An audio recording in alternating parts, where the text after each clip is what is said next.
7 of the conversation with Sky Women. We talk to women who have fallen victim to various kinds of online scams. And in some instances, these women have not only lost millions financially, but they've also lost their dignity, they've lost their support system. And in many cases, these women have been alienated by their very own families as well. And if you think that you may be immune to getting scammed, you may want to listen to these stories. Our guest today is Julie Hannaford. Don't go away, we'll be right back with her story.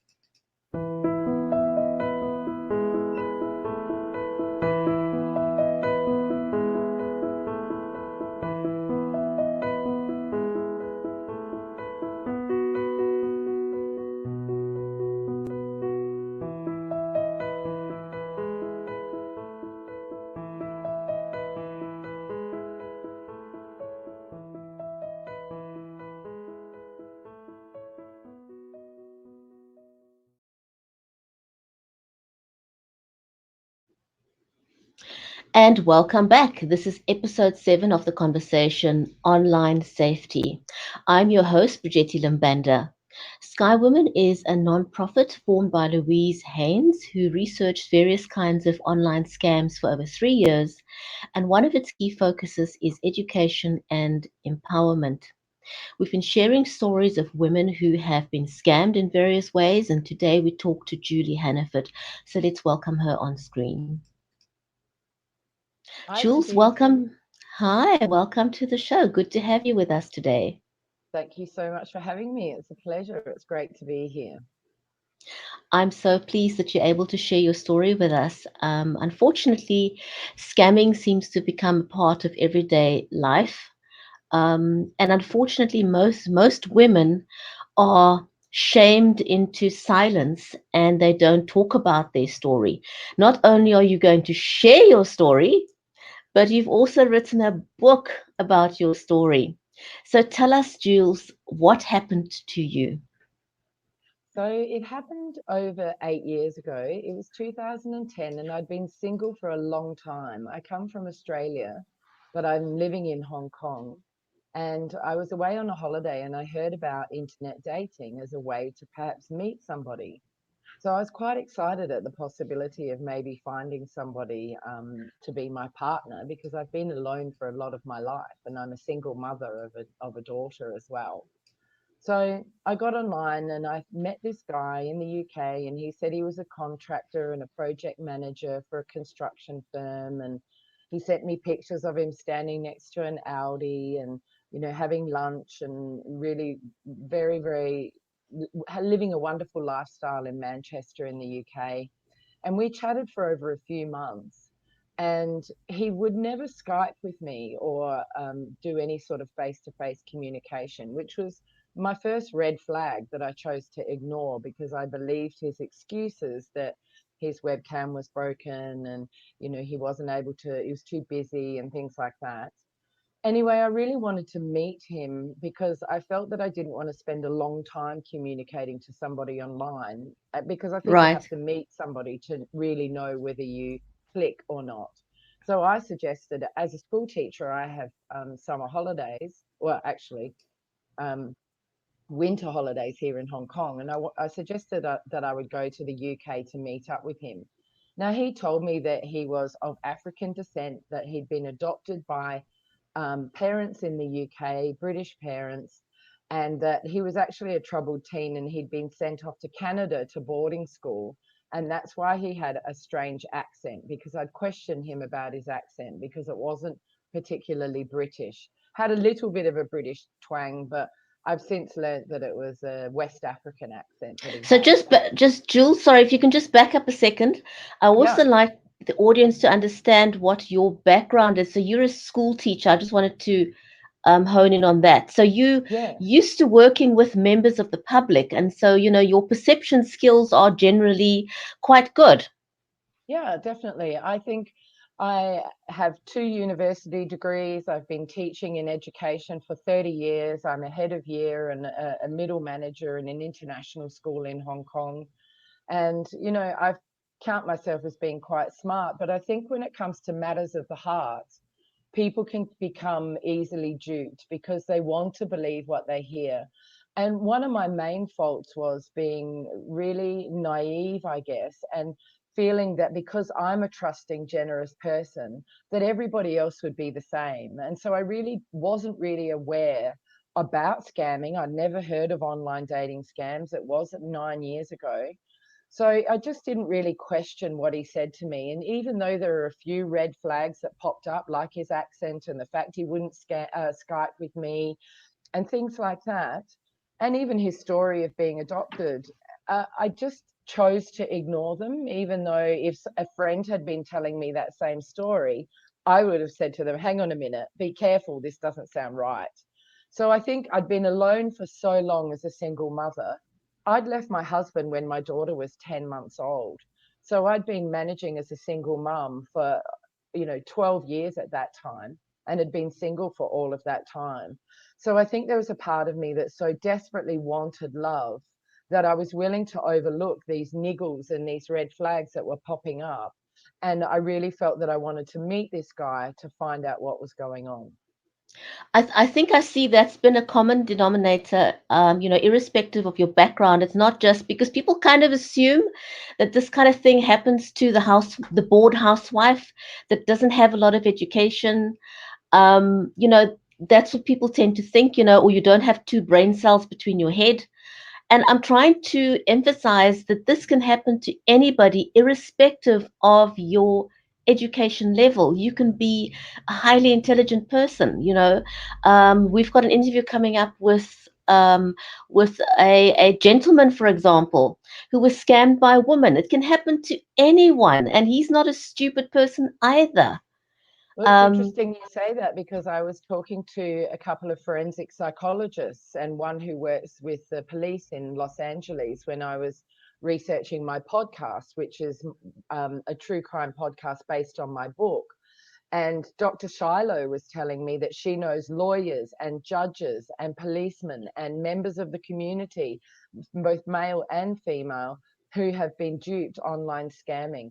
It's a $1 billion industry. And if you look at the statistics from ScamWatch, it's incredible how much money people lose and how big this industry is. So it's really great that I'm writing this book and doing this podcast to help educate others, and that you're doing these conversations as well to help make people more aware that it can happen to anybody. And there's a formula that these people follow. And now that Jules, they've got, sorry. before you get into that, I just want to back up Mm. a second there. So, what people don't realize is that this is not just somebody who woke up one day and said, "Hey, there's a vulnerable woman. She's lonely. Let me scam her." This is organized crime. And that is why it is so sad when people tell women, people, not just women, people like yourself, how could you be so stupid? I think what we want to highlight here that this is a form of highly organized crime. These are people who are highly skilled in what they're doing. Absolutely. They're very, very skilled and they've got an answer for everything. And now they've been able to become even better at it because they've got Google Translate and they've got Google to be able to spell check and use Grammarly and things like that. So when they are communicating, they are able to be more convincing with their stories. But there's actually many, many red flags that you can look out for if you know what they are. And I think that's one of the Can things you that can you give us some of the red flags that people should be looking out for? sure, they should be looking out for people who present themselves as in a career that travels a lot, or they even use the term dear, or they have photos where they look like a model, or they have a double barrel name like John Williamson. When they put that on Tinder, that's a sure sign that that is a scammer because most of the real people on Tinder or any of these apps only have one name. They tell you that they've got that somebody's sick or they're divorced or widowed. They have a lot of different stories that they use to make you feel compassion for them and try to get money out of you. They also use a technique called love bombing, which is when they speak to you words of love to you very, very quickly. And if anybody tells you that they love you or that they want to marry you or that you're the woman of their dreams or the man of their dreams very quickly before you've met, that's a sure sign that they're a scammer. They also want to get off the dating sites and get onto WhatsApp or WeChat or something like that quite quickly. So that's another sign. There are so many.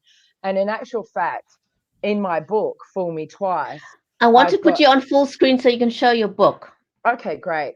So I'll try and get the glare off it, but in my book, Fool Me Twice, which is by Jules Hannaford, the whole last section of this book has a whole bunch of red flags to watch out for, how to online date safely, what to do if you're caught in an emergency. And I even dissect a real email that I got from a scammer over 10 years ago and look at the different techniques that they use.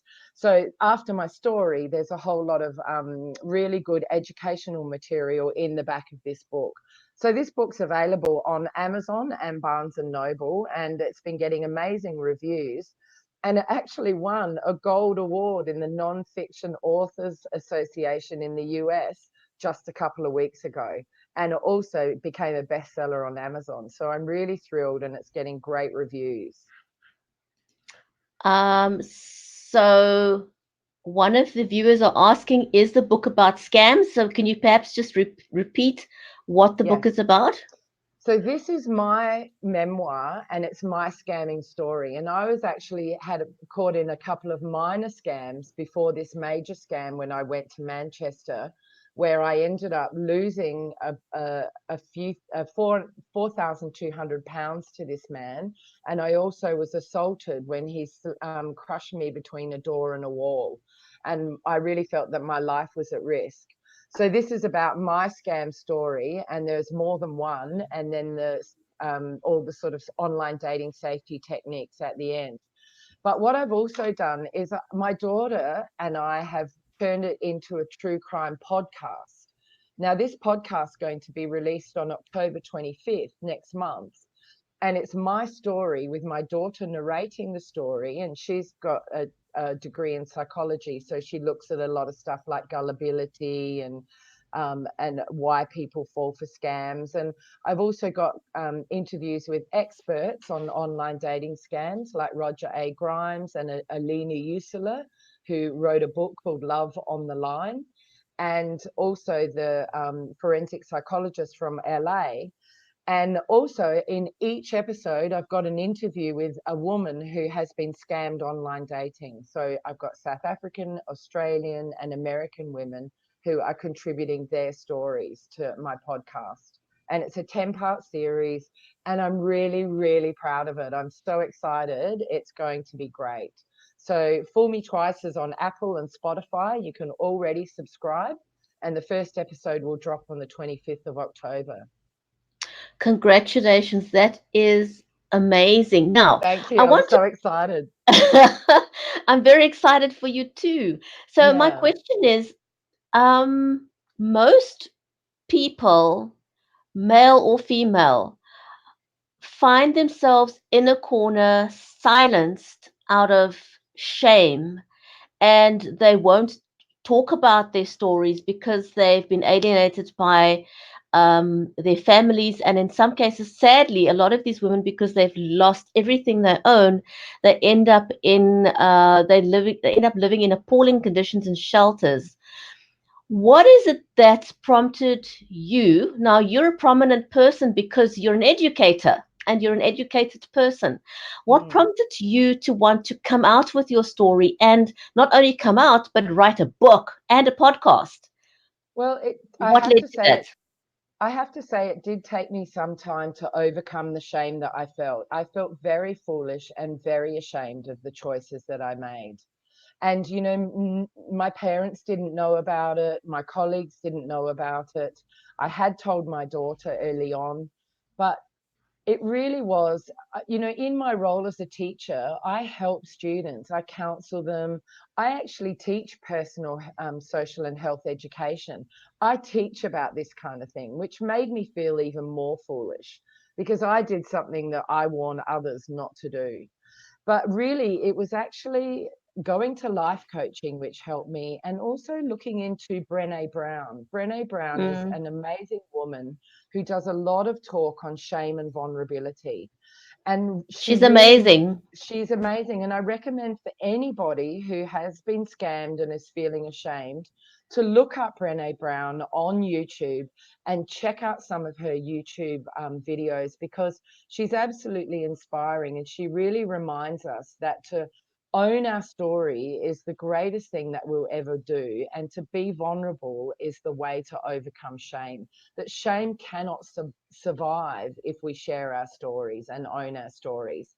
And I did feel very, very anxious when I was writing the book. I was worried about my reputation as a teacher. I was worried about the company that I worked for. I was worried about what my parents would think and my friends that didn't know. But the reaction has been so overwhelmingly positive. I had 100% support from my work and my principal and the company I work for. My parents were 100% supportive. They read the book and they both cried when they read the book, because they felt so sad for me that I've been so alone for so many years, and I'm a good person, and I've just been searching for companionship and love, and I ended up being duped and swindled.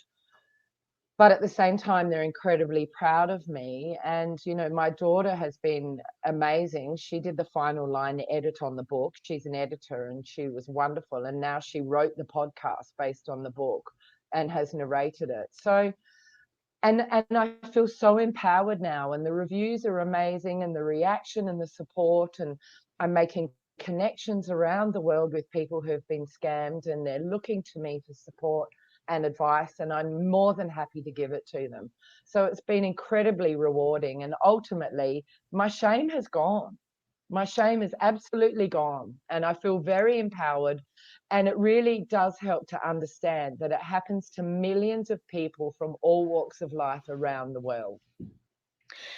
Jules, your story is incredibly inspiring, and I hope that your story and your journey here will continue to inspire others to come out and realize that very often, we can feel overcome by shame.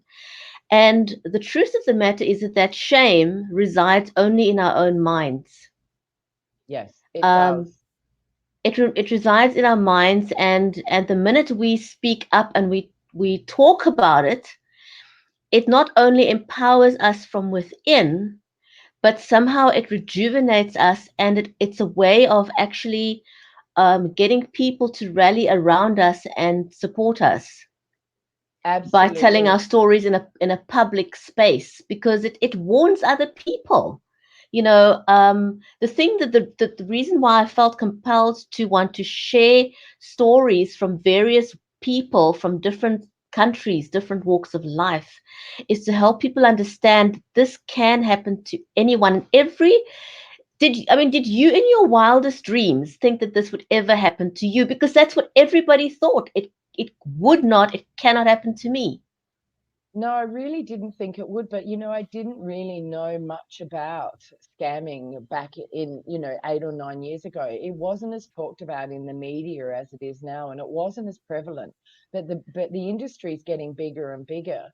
And I think that one of the things that I've realized is that by talking about it, I can help others not to get caught in the same trap that I was. And I've already had people contact me saying thank you. After reading the book, they realized they were caught in some sort of scam and they put an end to it. So that's great. If I can help one person, then that's so rewarding. Absolutely. It's not a little win. It's a huge win to have been able to do what you've done. And I think, as an educator, it's absolutely powerful for you to be able to now share this firsthand with your students, and they will share it with their friends and with their families and Yes. people that they know. And I love that you've turned this into a podcast to reach even a bigger um, audience, congratulations for stepping out and doing that and wanting to educate and empower other people um, in the process. The book that you've written, who is your intended audience? I think anybody who's interested in real life stories, anybody who's interested in being educated about online dating scams and romance scams, anybody who is compassionate about people overcoming adversity. It's a memoir. It's about my life. It's not just the scam story in Manchester. There are other scam stories because I was caught in a couple of smaller scams beforehand. And really, it's I think many women seem to be really interested in my book, but I've had great feedback from some men who have read my book as well. And I do know that some of the older teenagers are reading it, and I know some mothers who want their children to read it as well when they're kind of around the age of 16 or 17. So it really is something that is both entertaining, gripping, and educational. Where can people find your book, Jules? So it's on Amazon and Barnes and Noble, and you can buy it online. And it's also in bookstores in Hong Kong, but I guess this is for more a South African audience. So I'd recommend Amazon. Your Amazon delivers everywhere, so Yeah. great place to Mm. get the book. And so, if you would like to educate yourself, educate your family, or if you've been scammed and you want to read someone else's story that empowers so that you don't feel so alone, try and get your hands on the book. Is it available in the digital format as well, or is it only Yes. hard copy? Yeah. No, it's on Kindle as well, and that's significantly cheaper than the hardback cover. So yeah, it's available there. And if anybody wants to check out the podcast, they can go to my website, which is www.foolmetwicepod.com, and they I'm can going to see put all that on about. screen, Great. so people Thank you can so get that. much. They can So look at it's all the information, www.foolmetwicepod.com, and they can um, sign up, they can subscribe there, they can read all about the story and me and my daughter's biographies and the experts. okay. And yeah, just get a little bit of backstory, and the promo's already out, so they can listen to the promo for the show. But I'm incredibly proud of this. The other thing I just wanted to mention is I really am the demographic for many people who are scammed. A single woman who has a job in my 50s. Well, I was in my 40s when I was scammed, but we're typically older people are the demographic because we are we appear to have money, and we are also perceived by the scammers to be more lonely and vulnerable. And can I just point out, in my podcast I was able to get a live interview with a real life scammer from Ghana, a 24-year-old scammer who shared his scamming story with me and the reasons behind why he scams and how he scams. So that was really an amazing coup to be able to get that. I was thrilled to speak to him, and it's very, very interesting. So that's towards the end of my podcast. Wow, that is Mm. absolutely amazing. Yeah, I got Um, him. I got him by looking for scammers on Tinder. I just liked everybody who looked like they were a scammer until I got one who was willing to speak to me. So that was great. And it's that amazing how many are there. yeah, I think and again, I think we want to sound a warning to women. What would you suggest women do? Because women are lonely. Like you say, it's usually middle-aged women who've lost a spouse, whether it was by death or divorce. Usually they've got some money, and the common denominator is loneliness, and they pry on the fact that you are lonely and looking for love. What is your recommendation to the women out there who find themselves in that kind of situation? And they are, not all. I mean, I personally know of people who are married now, who've met their partners online, and they are happily married. So it's not impossible to meet a great person online. What It's is not your advice impossible. to? It's not impossible. So what is your advice to people out there who are lonely and they feel that finding someone online is a safe way to do so? What is your advice to them? First of all, read my book because you'll get a lot of educative tips at the end of it. But I would say make sure you Skype with somebody face to face and that you do it a number of times. Speak to them on the phone, research them and Google them and do all of the investigative work that you can. Meet them as soon as possible. Don't spend months and months or years online with somebody, and look out for the red flags and trust your gut and trust your instinct. Because if I look back, I knew something wasn't right and I chose to ignore it. So I think that it's really vital. And if you do meet make sure you do it in a public place, that somebody knows all of the details of where you're going and who you're meeting, and give them all of their details and their phone number, and maybe even take a friend with you. I wouldn't even recommend necessarily meeting someone for the first time on your own. And if they're a decent person, they'll totally understand you taking a friend. So I think there's many things that you can do, but watch out for the red flags, and don't ever, ever, ever give anybody any money online, ever, no matter what they say or what they promise or what sort of dire tragedy that or in need they say they are. Don't do it. Something I would like to say to women out there as well that are in this position and wanting to find someone, if you met someone online, ask someone else you trust to have a look at your correspondence. Yes, good idea. To see if Ask they an can pick up outside the red flag. Yeah, Yeah. ask an outside person who is not as emotionally invested as you to look through the conversation, because they will look at it from a different perspective and they will pick up the red flags and back up, because you already will have those internal flags Mm. which is now masked by your emotions, but another person looking at it will be able to pick it up and say to you, look, this is a no-go zone. There's too many red flags in here. Don't pursue it. So never do, because that is another one of the modus operandis I've picked up from these scammers, is that they very cleverly will manipulate you into silence. They will manipulate you into not sharing your conversations or talking to other people. They'll keep you so busy that they'll start this conversation of, don't you trust me?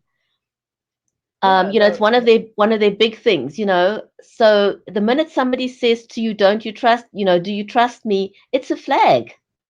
absolutely, and they are skilled liars and skilled manipulators, and many of them have been doing this for a long time, and they have a formula that they follow, and Mm. they have scripts ready to send to you. So it's like if somebody's overseas and you don't have any way of meeting them, don't do it. And the other thing I would say, if you're feeling lonely and you're at this time of your life, go out and join a club, join an art class, begin a sport, go and join a theatre group, get involved in your local knitting group or a local book club.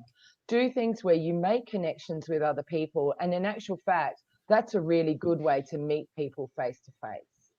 Yeah. Jules, how can people connect with you? Where can people get in touch? How can people get in touch with you? I suggest they just go to my webpage, foolmetwicepod.com, and I've got a contact form there, and they can email me and contact me through that. And I've got Fool Me Twice JH for Jules Hannaford. That's my webpage and my Instagram, and I'm Jules Hannaford on Twitter. Fantastic. Jules, thank you so much. You've shared some golden nuggets. Thank you for sharing your story. Thank you for writing your book and sharing it, and all the best with your podcast. I know you're going to do phenomenally well with your podcast. And it was great, great having you on the show. Brigitte, thank you so much for having me. It's been an absolute pleasure, and I look forward to hearing from any of the listeners. If they've got any questions or they want to learn anything else from me, please get in touch. I'd really love to hear from you. Thank you so much. It's been a real pleasure. Thank you for watching, everyone, and we'll be back again with another episode. So from me, Brigitte Limband in Cape Town, it's goodbye for now. Bye, everyone.